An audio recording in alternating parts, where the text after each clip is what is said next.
প্রিয় বন্ধুরা, আজকে আপনাদেরকে আমি কাপন চোরার গল্প শোনাবো। কাপন চোরা হচ্ছে এক এলাকায় একজন ব্যক্তি ছিল। মানুষ মারা যাওয়ার পর সেই মানুষের দাফন হওয়ার পর কবর থেকে লাশটি উঠিয়ে কাপনের কাপড় চুরি করে নিয়ে যেত। এক পর্যায়ে আস্তে আস্তে মানুষ জানাজানি হওয়ার পরে এই মানুষের নামকরণ করা হয় কাপন চোরা। আস্তে আস্তে দীর্ঘদিন এই লোক এই কাপন চুরির কাজে নিয়োজিত থাকে। কাপন চুরি করে, যেখানে যে চুরি হয় সেই চুরি তার ঘাড়ে দায় এসে পড়ে। আস্তে আস্তে অনেক দিন চলে যাওয়ার পরে এই লোক একদিন মারা গেলেন। এর ঘরে 7টি সন্তান ছিলেন। মারা যাওয়ার পরে সন্তানরা আস্তে আস্তে স্বাবলম্বী হলেন, অনেক বড়লোক হলেন। হওয়ার পরে তার বাপকে সবাই কাপন চোরা বলে ডাকে। এটা শুনতে তাদের কাছে অনেক খারাপ লাগতেছিল। পরে 7 ভাই একদিন এক জায়গায় বৈঠক বসলেন।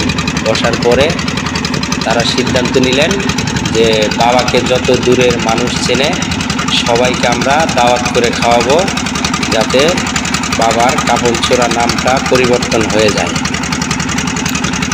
7 ভাই সিদ্ধান্ত নিয়ে খাবারের আয়োজন করলেন, সবাইকে দাওয়াত করলেন। সবাই দাওয়াত খেতে চলে আসলেন। সবাই খাচ্ছে।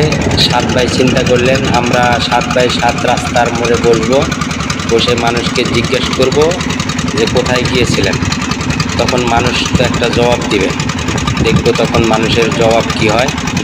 তো 7 ভাই 7 রাস্তার মুখে বসলেন। বসার পরে ওদের বাড়ির থেকে যে মানুষগুলো খাবার খেয়ে যাচ্ছে তাদেরকে জিজ্ঞেস করলেন, আপনারা কোথায় গিয়েছিলেন? বললেন যে ওই যে কাপন চোরার বাড়িতে কাপন চোরার মেজবানি খেতে গিয়েছিলাম। তখন 7 ভাই চিন্তা করলো, এত টাকা খরচ করলাম, এত আয়োজন করলাম, কিন্তু বাবার নাম তো পরিবর্তন হলো না।